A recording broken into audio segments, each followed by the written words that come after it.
What is up? What is up? What is up? Na-miss nyo ba to? So, di masyado nagagamit yung motor. So ngayon, ikot muna natin to ng konti kahit sa may Red Rock overlook lang hanggat may araw. So, hindi kasi nagagamit to masyado. So, gamitin natin ngayon. Alright, love you. Bye bye. Ba't ka umiiyak? Ba't ka umiiyak? Nagluto ng beef steak, umiiyak. Alright, na-miss ko to ah. Bye bye. Select ko naman yung mga hangin. So far so good. Ang problema ko dito, yung clutch masyadong ano, hindi ko lang ma-adjust. Masyadong ano yung bite, masyadong bitey. Konting ano lang, you know, kagat na agad to, diba? So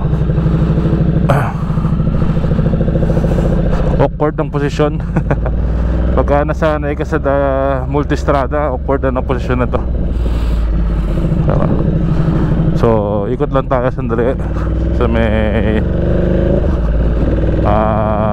Red Rock overlook.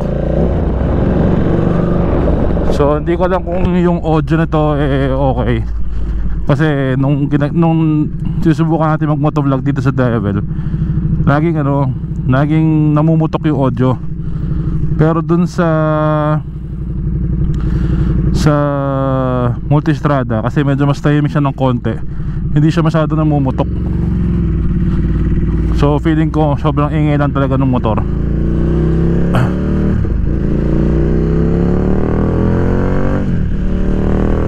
Sarap talaga. Iba talaga yung grunt nitong Diavel eh. Talagang yung iba torque nito sa multistrada eh. Magkaiba silang bike talaga. Pero kahit anong gamitin mo sa dalawa, parehong masarap. Ito nga lang talaga skandaloso, medyo maingay. Pero goods din niya, at least na nadidinig tayo ng mga kotse sa paligid. Sarap. So Sunday ngayon, time check 5:19 PM. So nakapag day off tayo ngayong Sunday na to. Di tayo nakapag-ride kaninang umaga. Tapos ngayong hapon nag-iya tayo ng ride, kaya lang parang wala masyadong pwede. So solo ride tayo ngayon, diba? Okay din naman mag solo ride. Ay, ang sarap, nakakamiss. Yun lang, umilaw yung battery service nito. Pero goods pa naman yung baterya. Siguro lang dahil dun sa date. I think yung mga motor na to, pag may na-reach ka na certain date, iilaw siya. Like yung oil change, ito yung ngayon yung battery. So baka dalhin ko to sa Ducati, or dalhin namin ang auto ko sa Ducati to this week, sometime this week, para ma-reset yung ilaw. Kasi medyo nakakainis eh. Pero okay pa naman yung crank niya. Hindi naman naka-tender naman to eh. So sarap na panahon din, no? 89 degrees, mainit pero manamig-lamig ng konti yung simo eh. So sarap. Alright, tapos doon na tayo mag-vlog ulit sa may Red Rock. Mas maganda-ganda yung video na eh. Alright, let's go. Yun lang, hindi pala nag-record yung papunta ko dito pagpasok ko ng Red Rock, pero andito na tayo. So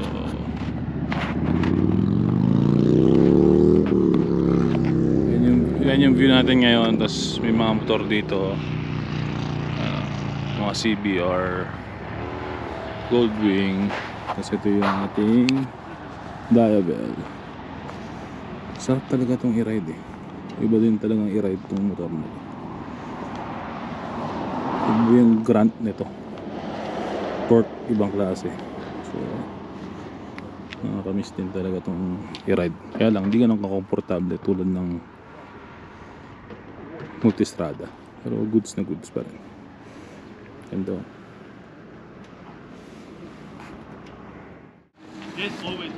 So yun, nagdatingan yung mga sports bike. So feeling ko galing siya dun sa loob, ikot dito.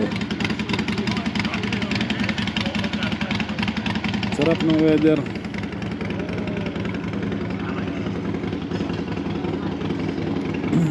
Namiss ko to si Jebel ah. Ito, dinadras-dasan ko panghirang ko sa utol ko na ito.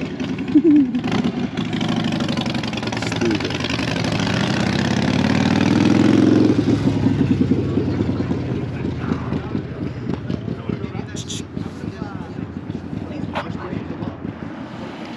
Yung nakatambay ka sa overlook, tapos may dumating.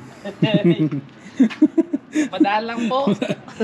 Happy birthday, madam! Birthday. Happy birthday! Batang bata, 28.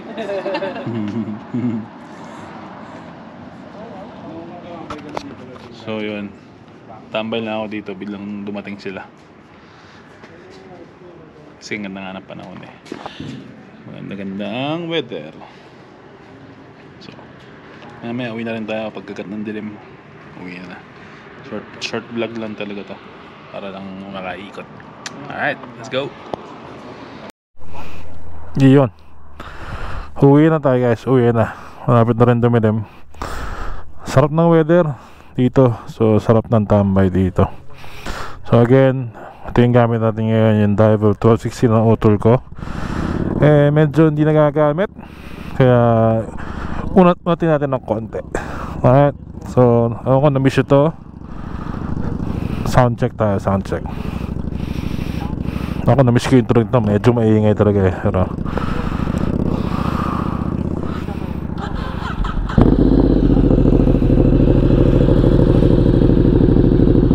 sarap talaga na to.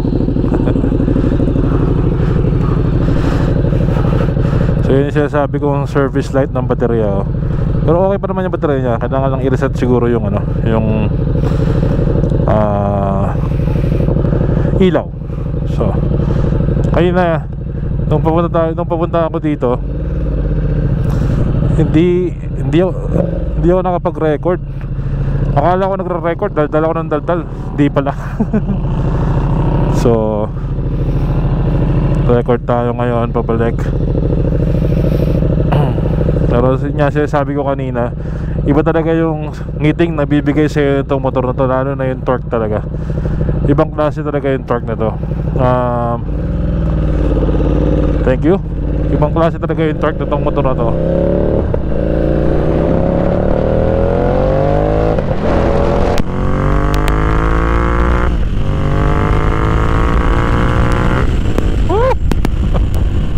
Diba? Ibang klase talaga tunog at torque na itong motor na. Iba yung ngiting mabibigay niya sa'yo.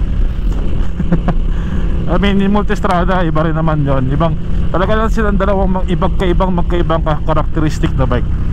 Diba? Pero masarap, ang lamig. 73 na, 73 degrees.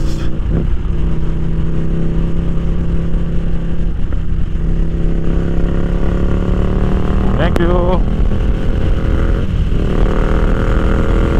Diba? 6 walang kambiwan. Uy, daming kabayo. May trail ng horseback dun. Pero yun nga, diba? 6 gear, ibang klase dito. Ay, cruising ka lang ng 6 gear. Pag binigyan mo, oh, iba eh. Iba talaga low and torque nito. Grabe. Ang sarap. Ay, ang ganda ng sky oh. So, yan ang isa sa mga maganda dito sa desierto, sa Vegas. Pagka yung sunset, talaga naman minsan orange na orange yan. Yung ano, yung paligid, yung lahat ng ulap na yan. Ang ganda, di ba? Oo. Naninibago lang ako sa paglikuran ng bike na to, pero sarap.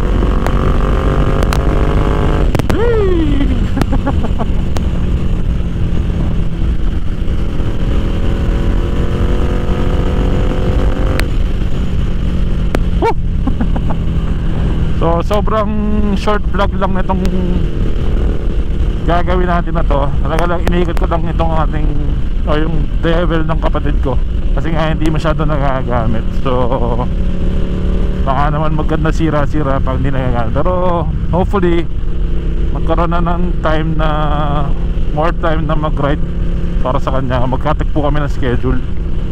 Kasi minsan pag off niya, diba, hindi mo rin naman makakita minsan sa bahay. Kaya hindi kami nakakapag-try. Pero kailangan niya na mag-practice. Hello. Sipag nun mag-exercise ah. So yun guys, I'll end the vlog here.